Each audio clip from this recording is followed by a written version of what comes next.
बिस्मिल्लाहिर्रहमानिर्रहीम अस्सलाम वालेकुम। उम्मीद है आप सब खैरियत से होंगे। आज मैं आपके साथ शेयर कर रही हूँ आलू और पालक से बने हुए बहुत ही मज़ेदार से पकोड़े, जो कि झटपट तैयार हो जाते हैं और बनाने में बहुत ही क्रंची और क्रिस्पी बनते हैं।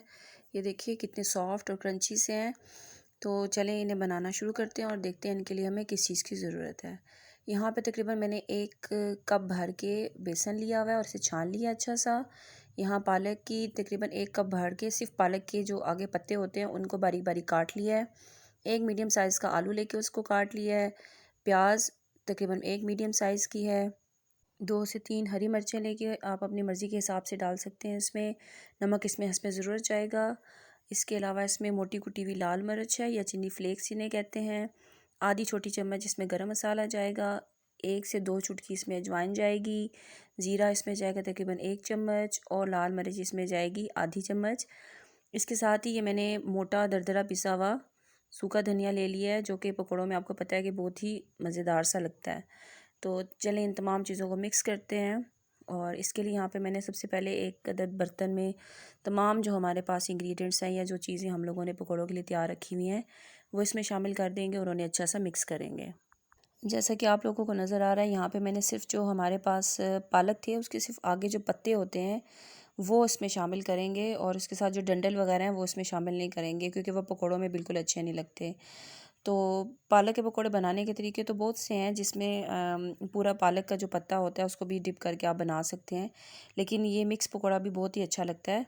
अच्छा, यहाँ पे इसके लिए मैं एक और चीज़ शेयर करती जाऊँ आपके साथ कि पालक को जब भी आप काटें तो उसको पहले अच्छा सा धो लें और उसके बाद उसकी कटिंग करें, क्योंकि इस तरह उसकी फ़ायदे में फ़र्क पड़ जाता है। तो कोशिश करें कि उसे अच्छे तरीके से पहले उस पर जो मट्टी वगैरह उसको अच्छे तरीके से धो लें और उसके बाद उसकी कटिंग वगैरह करें। अच्छा, यहाँ पे मैंने बेसन के अलावा इसमें तमाम चीज़ें डाल के और उन्हें अच्छा सा हाथों से मिक्स कर लिया है और तमाम मसाले जो हैं वो अच्छे तरीके से मिक्स हो जाएंगे। इसके बाद मैं इसमें शामिल करूँगी बेसन, और जो बेसन है वो थोड़ा थोड़ा करके इसमें शामिल करेंगे और देखेंगे कि इसमें कितना बेसन जाता है। एकदम से इसमें पूरा कप भर के डाल देंगे तो वो फिर बहुत ज़्यादा बेसन हो जाएगा और ये जो मसाला है ये कम रह जाएगा। तो आप थोड़ा थोड़ा करके बेसन शामिल करें, तो वो उसके साथ ही मिक्सिंग के बाद आपको आइडिया हो जाता है कि वो किस हिसाब से बनेंगे। यहाँ पे देखिए मैं इसको बेसन डालने के बाद इसकी अच्छी सी मिक्सिंग करूँगी, लेकिन इसमें पानी अभी भी ऐड नहीं करूँगी, क्योंकि ऐसा होता है कि जब हम सब्ज़ी को नमक और मसालों के साथ मिक्स करके रखते हैं तो कुदरती जो उसके अंदर पानी होता है वो बाहर आना शुरू हो जाता है और सब्ज़ी उसी से सॉफ्ट हो जाती है। तो फ़िलहाल इसमें पानी बिल्कुल ऐड नहीं किया मैंने और इसकी अच्छी सी मिक्सिंग की है। और मिक्स करने के बाद इसको थोड़ा सा चेक करेंगे कि अगर ये बाइंडिंग अच्छी सी हो रही है, इसकी ग्रिप अच्छी है, तो उसके हिसाब से हम देखेंगे इसमें और डलेगा बेसन या नहीं डलेगा। तो देखिए अब इसको थोड़ी सी और ज़रूरत है और इसमें थोड़ा सा मैंने बेसन जो हमारे पास बकाया का था वो सारा इसमें थोड़ा थोड़ा करके डाल लूँगी। तो तकरीबन इसमें जो पूरा कप है वो इसमें डल गया है बेसन का। और अब मैं इसको इसके साथ अच्छा सा मिक्स करूँगी और यहाँ पे अब मुझे ज़रूरत है तकरीबन 2 से 3 टेबलस्पून पानी भर के मैं इसमें डाल दूँगी और उसके साथ इसकी अच्छी सी मिक्सिंग करेंगे। और देखिए अभी भी ये लिक्विड इसमें बिल्कुल भी नहीं है। इसको तकरीबन 5 मिनट के लिए हमने छोड़ देना है और 5 मिनट के बाद इसकी जो है वो देखिए इस तरह से ये थिक सा होगा। ना इसमें ज़्यादा पानी है और ये ना ही ज़्यादा सख्त है। अच्छा, यहाँ पे तेल गर्म होने के लिए रख दिया मैंने। आप चाहे तो घी में बनाएं, चाहे कुकिंग ऑयल में बनाएं। अब इसमें मैं पकोड़े डालूँगी। यहाँ पे सबसे पहले मैंने इसमें थोड़े से पकोड़े जो हैं वो फोक के साथ डाले हैं, इससे भी बहुत अच्छे बनते हैं। आप चाहे तो चम्मच से बना लें, चाहे हाथों से बना लें।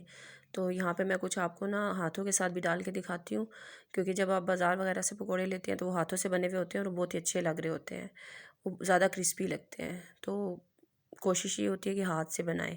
हाथ से पकोड़े डालते हुए आपको थोड़ा सा यहाँ पे ध्यान भी करना होगा कि कुकिंग ऑयल वगैरह आपके हाथ पे ना डले, क्योंकि फिर जो कुकिंग ऑयल वगैरह से जलता है वो बहुत ही तकलीफ दे होता है। तो थोड़ा सा ध्यान भी रखिए उसके साथ। चलिए अब इसमें तकरीबन मैंने जो पकोड़े हैं वो जितना मार्जिन था कढ़ाई में उतना मैंने इसमें डाल दिए हैं। और यहाँ पे हम इसकी जो आंच है उसको मीडियम रखेंगे। एकदम से तेज़ आंच करेंगे तो पकोड़े जो ऊपर से तो अच्छे से फ्राई हो जाएंगे, लेकिन वो अंदर से कच्चे रह जाएंगे। ये देखिए एक साइड से ये हो चुके हैं, लाइट गोल्डन सा कलर आ गया इनका, और मैं इनको पलट देती हूँ। जैसे आपको आसानी लगे वैसे आप इन्हें पलटें। और देखिए कितना ज़बरदस्त सा लाइट गोल्डन सा कलर है इसका। इससे ज़्यादा इसके डार्क कलर करेंगे तो आपको पता है कि इसमें पालक है ऑलरेडी, उसका कलर भी है, तो वो बहुत ही डार्क सा ब्लैकिश सा कलर आना शुरू हो जाता है। अच्छा, अब ये दूसरी साइड से भी जो पकोड़े हैं इनका बहुत अच्छे से फ्राई हो चुके हैं। अब मैं इन्हें निकाल लूँगी आपको जैसे आसानी लगे वैसे आप इन्हें निकालें और पहले इन्हें टिश्यू पेपर वगैरह पे रखें ताकि जो एक्स्ट्रा इसका जो तेल है वो निकल जाए, तो ये फिर क्रिस्पी रहते हैं। इन्हें फ्राई करने में तकरीबन मुझे 5 से 7 मिनट लगे हैं, क्योंकि अगर कुकिंग ऑयल आपका अच्छा सा गर्म होगा तो ये बहुत अच्छे से फ्राई होंगे, और अगर ठंडे कुकिंग ऑयल में डाल देंगे तो यकीनी सी बात है ऐसे क्रिस्पी पकोड़े बिल्कुल भी नहीं बनेंगे। तो बस आपको इस चीज़ का ध्यान रखना है कि जो आपका कुकिंग ऑयल है वो अच्छा सा गर्म होना चाहिए। तो लें जी, हमारे जो पालक के पकोड़े हैं वो तैयार हो चुके हैं, और देखिए देखने में बहुत अच्छे लग रहे हैं, और इंशाल्लाह जब आप इसे ट्राई करेंगे तो आपको बहुत ही अच्छे लगेंगे। और उम्मीद है कि आप इसे ज़रूर रमज़ान में ट्राई करेंगे और अपने फैमिली और फ्रेंड्स के साथ शेयर करेंगे, और चैनल को सब्सक्राइब करना मत भूलिएगा। मिलते हैं नेक्स्ट रेसिपी के साथ, तब तक के लिए अल्लाह हाफ़िज़।